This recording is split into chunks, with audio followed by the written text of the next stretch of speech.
Madagaskar adalah negara kepulauan yang terletak di lepas pantai tenggara Afrika. Negara Madagaskar memiliki luas sekitar 587.041 km persegi, dan menjadikan Madagaskar sebagai negara kepulauan terluas kedua setelah Indonesia. Sedangkan pulau utama Madagaskar merupakan pulau terbesar keempat di dunia, setelah Greenland, New Guinea, dan Kalimantan. Pada tahun 2021, tercatat negara ini dihuni oleh sekitar 28,9 juta jiwa.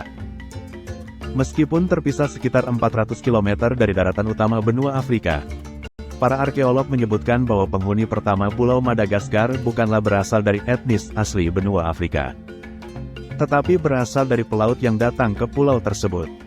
Pelaut pertama yang datang diperkirakan adalah dari suku Melayu, atau lebih tepatnya Sumatera dan Jawa. Para pelaut Nusantara ini diperkirakan datang pada pertengahan abad ke-6 Masehi, disusul oleh pedagang Arab dari abad ke-7 hingga 9 Masehi, dan terakhir adalah imigran dari Afrika Tenggara di abad ke-10 Masehi. Mereka inilah yang kemudian menjadi penduduk pribumi Kepulauan Madagaskar, yang juga dikenal dengan sebutan orang Malagasy. Pelaut terkenal Marco Polo disebut sebagai orang Eropa pertama yang datang ke Madagaskar, lalu diikuti oleh orang Portugis pada pertengahan abad ke-16. Hal ini diceritakan pada buku Pelayaran Marco Polo. Meski demikian, sumber lain menyebutkan bahwa orang Eropa pertama yang berlabuh adalah Diogo Dias, yang merupakan seorang navigator asal Portugis. Pulau Madagaskar dikenal sebagai Pulau Lawrence oleh orang Portugis. Setelah kedatangan Marco Polo, banyak kapal Portugis mulai datang dan kemudian menyerbu Madagaskar. Madagaskar bisa bertahan hingga ratusan tahun, hingga kemudian tepatnya tahun 1983, Prancis datang dan memulai upaya penjajahan di pulau ini. Pada tahun 1896, Prancis resmi menjajah Madagaskar secara menyeluruh. Sampai pada akhirnya pada tahun 1960, negara Madagaskar berhasil mendapatkan kemerdekaannya. Saat ini, negara Madagaskar termasuk negara miskin. Menurut data dari Bank Dunia tahun 2022, Madagaskar menempati posisi negara nomor 4 termiskin di dunia. Buruknya pembangunan infrastruktur dan tingginya tingkat korupsi merupakan faktor utamanya. Tercatat hanya ada 11% jalan yang diaspal, dan sisanya merupakan jalan tanah dan berlumpur. Kolonialisme ekonomi oleh bangsa Prancis menyebabkan perekonomian sangat bergantung pada pemanfaatan sumber daya alam, seperti penebangan, penambangan, perikanan, yang mana hal ini tidak mendorong pertumbuhan ekonomi jangka panjang, karena kekayaan alam terus dieksploitasi sampai habis. Kurangnya prasarana, terutama jalan, menyulitkan petani untuk menjual hasil panen mereka. Sistem pendidikan yang kurang baik menyulitkan kaum muda Malagasy untuk mencari pekerjaan di luar sektor pertanian. Dan saat ini hanya sedikit orang yang mendapatkan akses internet. Pada akhirnya, kerusakan lingkungan mengurangi kemampuan petani di Madagaskar untuk menghasilkan bahan makanan dalam jumlah besar. Semua faktor itu memberikan kontribusi terhadap kemiskinan di Madagaskar. Lebih dari 90% penduduk Madagaskar adalah orang Malagasy. Etnis Malagasy kemudian terbagi lagi menjadi 20 sub-etnis. Kelompok terbesar dan paling dominan adalah etnis Merina. Nama Merina atau Imerina diartikan sebagai orang yang ditinggikan, dan mayoritas tinggal di daratan tinggi. Kelompok terbesar kedua yaitu etnis Bersimisaraka, yang umumnya tinggal di timur pulau.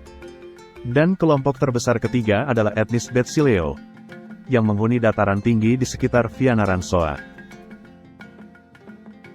Di kalangan muda, nama Madagaskar mungkin akan lebih familiar didengar melalui film animasi.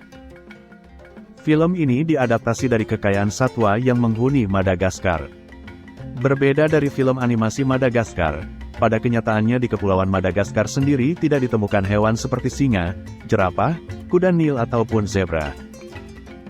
Karena 90% hewan yang ada adalah hewan endemik, atau hewan yang hanya ada di pulau ini saja.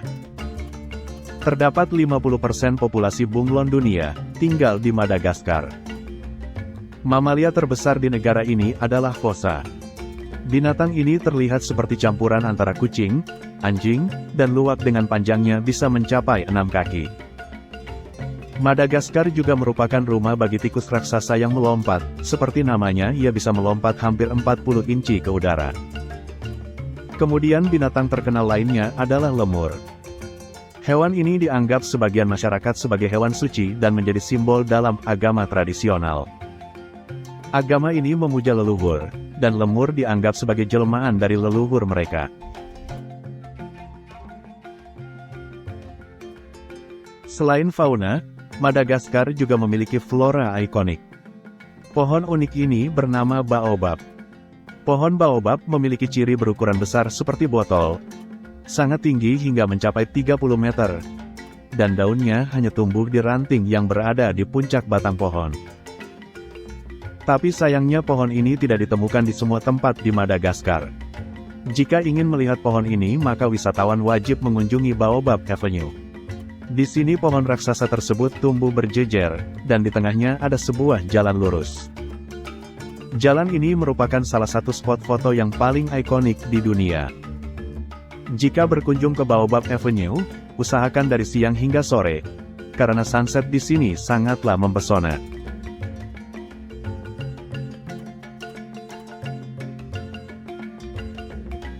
Tempat wisata unik lainnya adalah Singi de Bemaraha.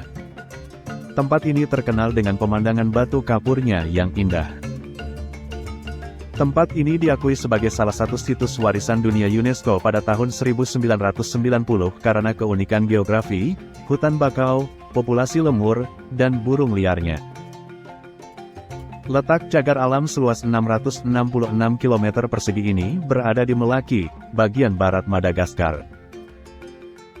Sebanyak 90%-nya penuh dengan bebatuan kapur tajam setinggi 100 meter, berbentuk tajam seperti pisau.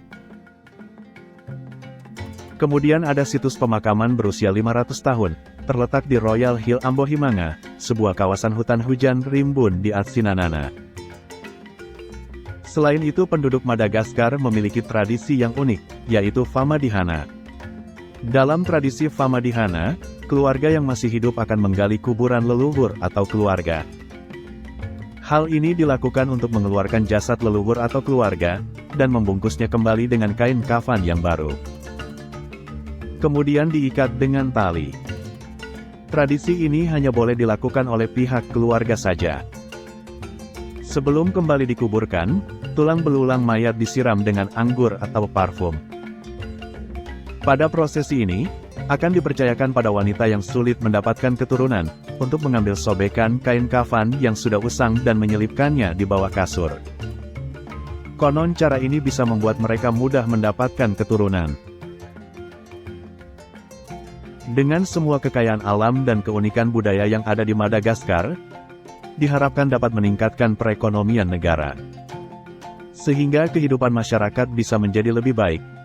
Infrastruktur memenuhi standar, dan tentunya kekayaan alam dapat dijaga kelestariannya.